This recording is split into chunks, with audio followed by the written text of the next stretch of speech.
Welcome to the podcast, Your Future in Sales and Marketing, the podcast that helps you make great career decisions. My name is Mike Dickson, and I'm a professional sales and marketing recruiter.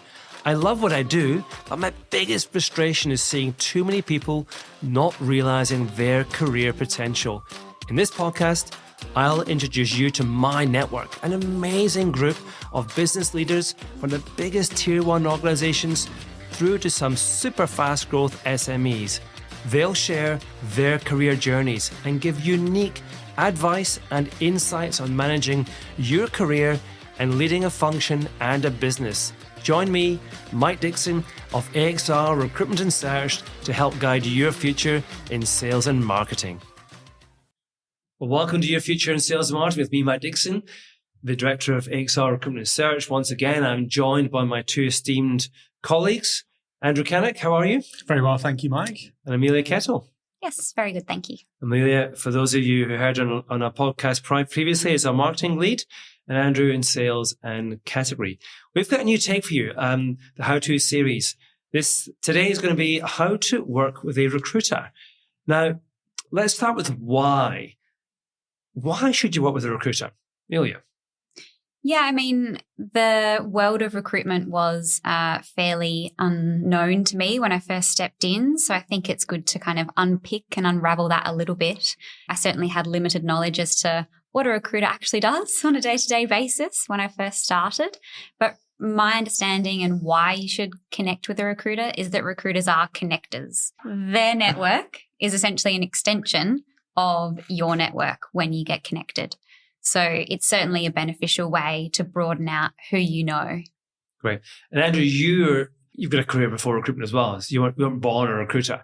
Like Amelia was in marketing, you were in sales and category and in HR. So you actually sat on the other side of the fence in terms of talent acquisition.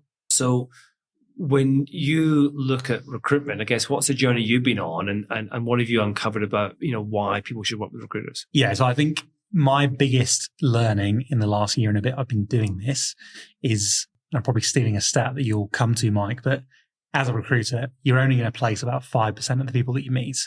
You think about the number of people that we meet across a week, month, year versus number of roles we work on, the odds of us actually placing you, quite slim.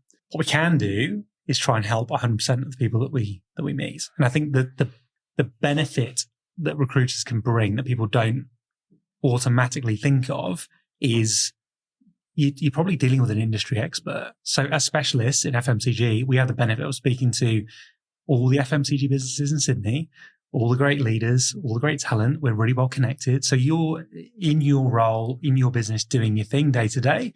It's very hard to actually look up and have that level of visibility across the market. And that's something that we can offer to you. So beyond just placing you in a role, we can actually be a sounding board, provide advice, insight, and guidance. I think the other thing that I've noticed as well, and the reason to connect with a recruiter, is that we as recruiters are so engaged with the businesses. We get to know really deeply the culture, the good, the bad, and the ugly, I suppose, leadership, development opportunities. So that level of understanding, I don't think you can get from a job advert, for example. Yeah. If you're talking to talent or HR or a line manager, they're putting the best foot forward. By definition, the recruiter has a more objective view because it has the recruiter has the benefit of comparison and context. So they're looking at business, relative to others. What does it bring that it's really good at? Often in a way that they don't realize themselves. But when you look under the hood, what are the things you're going to be conscious of that might not make it so perfect? So you have a holistic view. I think it brings us into the next phase. We're going to step you guys through as listeners what we think are the ways in which you should be engaging with and how to work with a recruiter. Because step one is do your research. Is it a real specialist recruiter or is it a fake specialist recruiter? What's the difference? Yeah, it's so important to know who you're going to connect with. I think it's about understanding the industries that they're a specialist in, and perhaps doing a bit of digging as to how they've come to be that, and whether it is that they've come from industry, they actually have the hands-on experience and knowledge, or they've worked with a number of clients. And have a look on their website or check with your network as to who they actually engage with and work with on a regular basis. There's specialists and there's specialists. There's specialists with breadth and a specialist with depth. What's the difference? So, for example, you might come across someone who positions themselves as a sales and marketing recruiter. You might go, oh, that seems fairly specialized. But within what industry, within what sector? Sales and marketing is a huge area to try and cover if you're not specializing within one particular, I think vertical is the term you sometimes hear. So compare that to a sales and marketing recruiter within FMCG in Sydney. Suddenly the scope and therefore the specialism is on another level. And your research can tell you a large part of that online, but sometimes you're going to make a call. So it's the sort of questions you ask and get into. With that in mind, so if you've established a group, you're thinking, I think I get the who the specialists are that I want to talk to. Maybe one or two fake specialists in there that I've got to uncover. How do you make the approach? What do you need to think about before you approach the recruiter? I think it's really important to be clear on your career goals. Really think about, what you're wanting to get out of your career, what your strengths are, and perhaps how you could leverage those. It's really important to consider that at least prior. You might not know where to start with that, but it's okay. And I think just giving it some thought and really identifying your ambition and digging deep, I think, prior to reaching out is very important. Not everyone's going to be crystal clear on, I want to be a sales director in 10 years. Very few people actually are that clear. I'm very envious of the ones that can develop that sort of clarity, but at least having an idea of what's your direction of travel, where do your strengths lie, what gives you energy, what do you want out of your career beyond just things like title and level. That's a really good starting point, because if we have a conversation with someone and you say, well, what are you looking for? And they say, I'm just really open to anything. Sure, with enough questioning, we can probably get to something specific, but it's really hard. So I think give it some thought before you start that conversation. It doesn't impress the recruiter. Yeah. Who's making an assessment on you the minute you walk in. Lovely as they may be, as we are, our job is to make an objective assessment. And if you have put no thought into your goal setting, no research into what your goals could be, then it's a poor start. So don't come and say, I'll do anything. I'm so open. That's not a great offering. Now, if you lack inspiration and you can't get beyond, well, I may be in a small business, there's me and there's the marketing director, so I don't know the path to that role, then listen to this podcast. There is 80 episodes of some amazingly different careers on there and get some inspiration. They're all different. Reach out to some of the people on the podcast. They're open to mentoring. And if your network isn't there yet yourself. So there's lots of things you can do. But that's a very practical one. So get ready to impress a recruiter with just a sense of research and a sense of goal setting before you jump in. Okay. Step number 3, build your narrative. What does that mean? Storytelling is so important. It's really key to understand your journey and how best to talk through that. It's certainly something that we can support candidates with, but you need to have an understanding of what your narrative is prior to reaching out. Yeah. And one of the first questions that we will ask you is, talk us through your background. What's been the career journey? If you can tell your career story in a way that's concise but detailed enough and impactful in 5 minutes or less, it's a really, really impressive start. And if you can actually do the work that's required to get to the point where you can do that, because it's not necessarily easy to do off the bat, you'll actually develop such a strong sense of actually who you are, confidence in what you've done. And then the cherry on top is, can you naturally flow through to, well, what do you want from the rest of your career? So it's a classic first interview question is, talk us through your resume. If you can do that in a way that's really impactful and it feels like a story and a narrative, and then flow into, here's what I want the rest of that story to look like, 5 stars. Impresses the hell out of me when someone can do that and connect that to the goals and their journey ahead. Yeah. You are already getting 5 out of 5 in my initial assessment. So great. Step number 4, be honest. Interesting.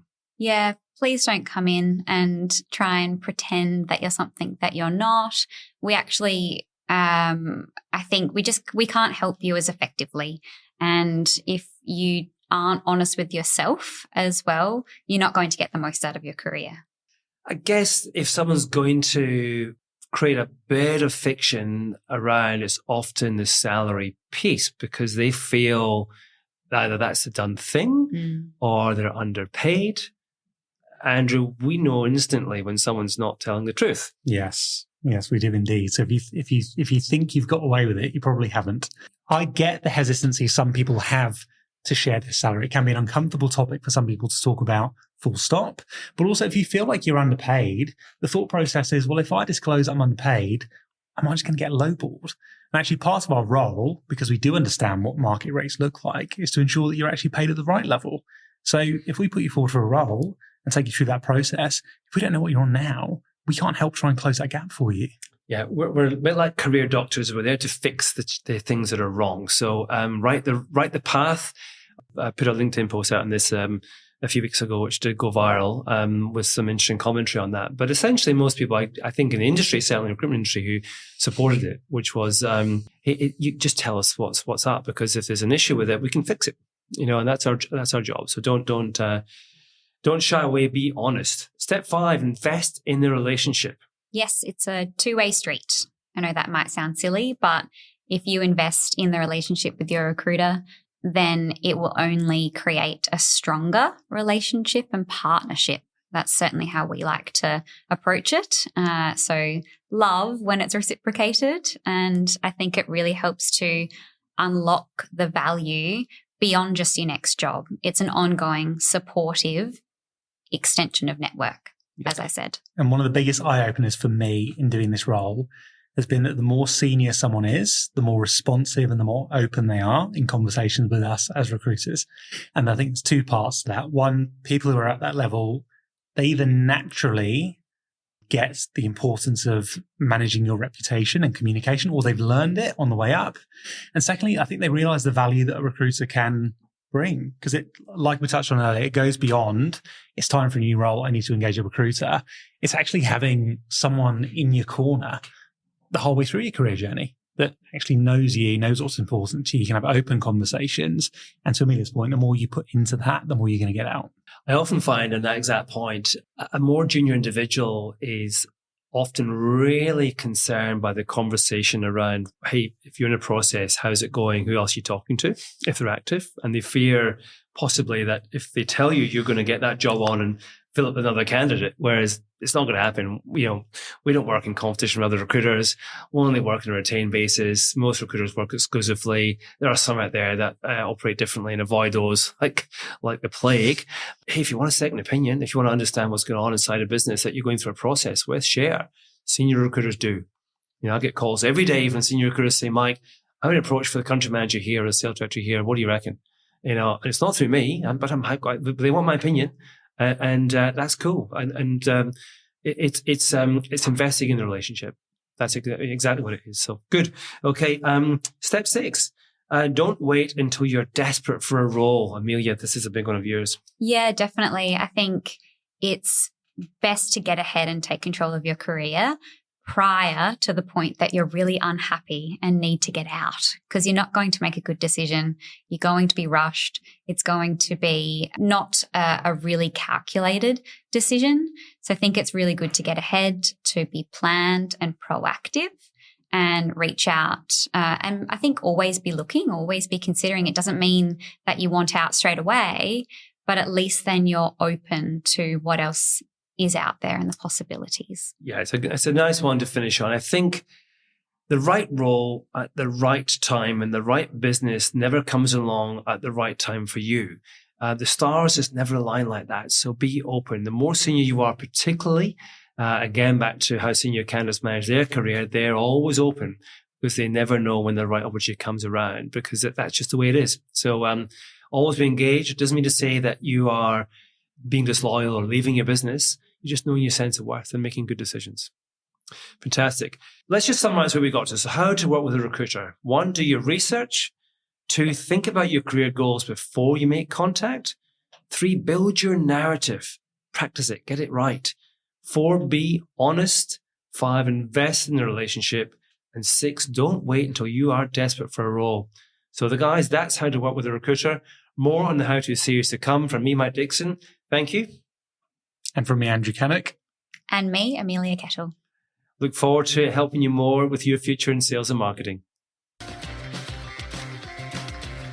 I hope you enjoyed today's podcast from AXR Recruitment and Search. We're passionate about helping you get the most out of your sales and marketing career. Keep listening as we bring you more career insights and advice from Australia's top sales and marketing leaders. You just can't get this career advice anywhere else. My name is Mike Dickson. See you next time on Your Future in Sales and Marketing.